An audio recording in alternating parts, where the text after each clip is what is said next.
ಸೌಜನ್ಯ ಪರ ಧ್ವನಿ ಎತ್ತಿದ ಮತ್ತು ಹೆಣವುತ ಪ್ರಕರಣ ತನಿಖೆ ಆಗಬೇಕು ಅಂತ ಆಗ್ರಹ ವ್ಯಕ್ತಪಡಿಸಿದ್ದ ನಾಯಕರುಗಳಿಗೆ ಈಗ ಕೋರ್ಟ್ ನೋಟಿಸ್ ಕೊಟ್ಟಿದೆ. ಸೌಜನ್ಯ ಪರ ಹೋರಾಟಗಾರರಿಗೆ ಬಿಗ್ ಶಾಕ್ ಎದುರಾಗಿದೆ. ಆ ಪೈಕಿ 3 ವ್ಯಕ್ತಿಗಳಿಗೆ ನೋಟಿಸ್ ಜಾರಿ.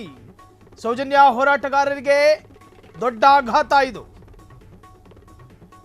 MD ಸಮೀರ್ ಮಟ್ಟಣ್ಣಗೂ ಕೂಡ ಕೋರ್ಟ್ ನೋಟಿಸ್ ಕೊಟ್ಟಿರುವಂತಹದ್ದು. ಹಳೆಯ ವಿಡಿಯೋ ಡಿಲೀಟ್ ಮಾಡುವಂತೆ ನೋಟಿಸ್ ಕೊಡಲಾಗಿದೆ. ಯೂಟ್ಯೂಬರ್ ಒಬ್ಬರಿಗೂ ಕೂಡ ಕೋರ್ಟ್ ನೋಟಿಸ್ ಕೊಟ್ಟಿದೆ ಅನ್ನೋ ಮಾಹಿತಿ. ಮಾನನಷ್ಟವಾಗುವಂತಹ ವಿಡಿಯೋ ಡಿಲೀಟ್ ಆಗುವಂತೆ ತಾಕೀತು. ಸೌಜನ್ಯ ಹೋರಾಟಗಾರರಿಗೆ ದಿಢೀರ್ ಆಘಾತ ಇದು. 10 ಕೋಟಿ ಮಾನನಷ್ಟ ಪ್ರಕರಣದ ಅತಿ ದೊಡ್ಡ ಡೆವಲಪ್ಮೆಂಟ್. ಈ ಕೂಡಲೇ ಹಳೆಯ ವಿಡಿಯೋ ಡಿಲೀಟ್ ಮಾಡುವಂತೆ ಸೂಚನೆ. ಸೌಜನ್ಯ ಹೋರಾಟಗಾರರಿಗೆ ಅಧಿಕೃತ ಪ್ರತಿ ಈವರೆಗೂ ಲಭ್ಯವಲ್ಲ. ನೋಟಿಸ್ ಸಿಕ್ಕ ಕೂಡಲೇ ಪ್ರತಿಕ್ರಿಯಿಸುವೆ ಎಂದ ಗಿರೀಶ್ ಮಟ್ಟಣ್ಣವರ್. ಸೌಜನ್ಯ ಹೋರಾಟಗಾರರ ಪಾಲಿಗೆ ಇದು ಒಂದು ದೊಡ್ಡ ಆಘಾತ ಆಯಿತು. ಯಾಕೆ ನೋಟಿಸ್ ಕೊಡಲಾಯಿತು ಅಂತ ಕೇಳಿದ್ರೆ, ಒಂದು ವ್ಯಕ್ತಿತ್ವದ ಮಾನನಷ್ಟ ಆಗುವಂತಹ ಯಾವುದಾದರೂ ನೀವು ವಿಡಿಯೋಗಳನ್ನು ಮಾಡಿದ್ದಲ್ಲಿ ಆ ವಿಡಿಯೋಗಳ ಪೈಕಿ ಅಷ್ಟು ವಿಡಿಯೋಗಳು ತಕ್ಷಣ ಮಾತ್ರದಿಂದ ಡಿಲೀಟ್ ಆಗಬೇಕು. ಪ್ರತ್ಯೇಕ ಈ ತರಹದ್ದೇ ವಿಡಿಯೋನ ಅದು ನೋಟಿಸ್ ಸಿಕ್ಕ ನಂತರವೇ ಗೊತ್ತಾಗಬೇಕು. ಗಿರೀಶ್ ಮಟ್ಟಣ್ಣನವರ ಜೊತೆ ಕೇಳಲಾದಾಗ ಈವರೆಗೂ ಕೂಡ ಅಧಿಕೃತ ಪ್ರತಿ ಸಿಕ್ಕಿಲ್ಲ, ನೋಟಿಸ್ ಸಿಕ್ಕ ನಂತರ ನಾನು ರಿಯಾಕ್ಟ್ ಮಾಡ್ತೀನಿ ಅಂತ ಹೇಳಿದ್ರು. ಯಾವ ವಿಡಿಯೋ, ಆ ವಿಡಿಯೋದಲ್ಲಿ ಏನು ಹೇಳಲಾಗಿತ್ತು, ಅರ್ಜಿದಾರರು ಹಾಕಿರ್ತಕ್ಕಂತಹ ಮಾನನಷ್ಟ ಮೊಕದ್ದಮೆಯಲ್ಲಿ ಏನೇನು ಉಲ್ಲೇಖ ಇತ್ತು, ಈ ತರಹದ ವ್ಯಕ್ತಿಯ ಹೆಸರನ್ನು ಉಲ್ಲೇಖ ಮಾಡಿದ್ರ, ಎಲ್ಲವೂ ಕೂಡ ನೋಟಿಸ್ ಬಳಿಕವೇ ಗೊತ್ತಾಗಬೇಕಾಗಿರುವಂತಹದ್ದು. ಈ ಕೂಡಲೇ ಡಿಲೀಟ್ ಆಗಬೇಕು ಅಂತ ಹೇಳಿ ತಾಕೀತು ಮಾಡಲಾಗಿದೆ ಎನ್ನುವಂಥ ಮಾಹಿತಿ.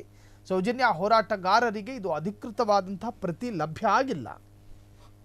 ನೋಟಿಸ್ ಸಿಕ್ಕ ಕೂಡಲೇ ಪ್ರತಿಕ್ರಿಯಿಸುವೆ ಎಂದಿರುವಂತಹ ಗಿರೀಶ್ ಮಟ್ಟಣ್ಣ.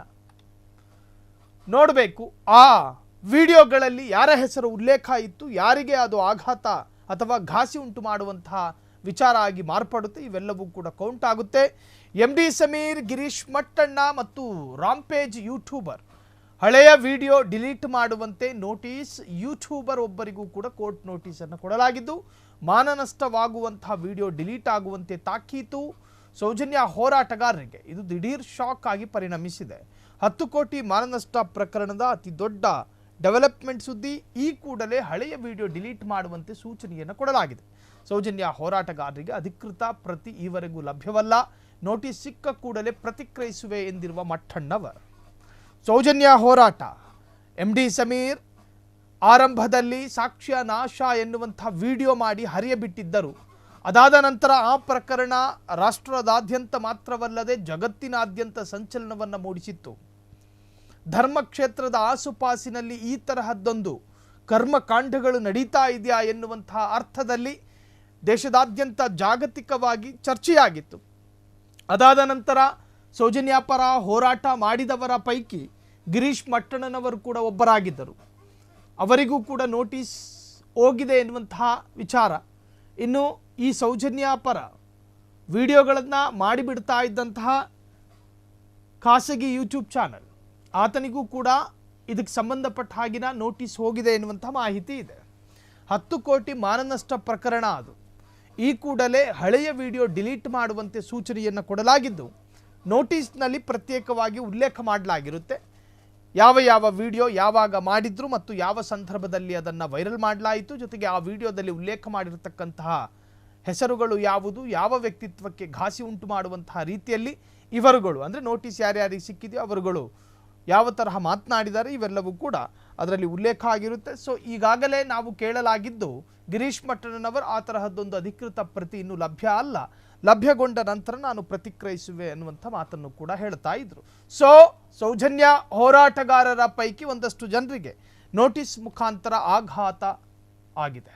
ಕ್ಷಣ ಕ್ಷಣದ ಸುದ್ದಿಗಳಿಗಾಗಿ ಫ್ರೀಡಂ ಟಿವಿ ಸಬ್ಸ್ಕ್ರೈಬ್ ಮಾಡಿ, ಲೈಕ್ ಮಾಡಿ ಹಾಗೂ ಫಾಲೋ ಮಾಡಿ. ಹೊಸ ಸುದ್ದಿಗಳ ನೋಟಿಫಿಕೇಶನ್ಗಾಗಿ ಬೆಲ್ ಐಕಾನ್ ಮೇಲೆ ಕ್ಲಿಕ್ ಮಾಡಿ.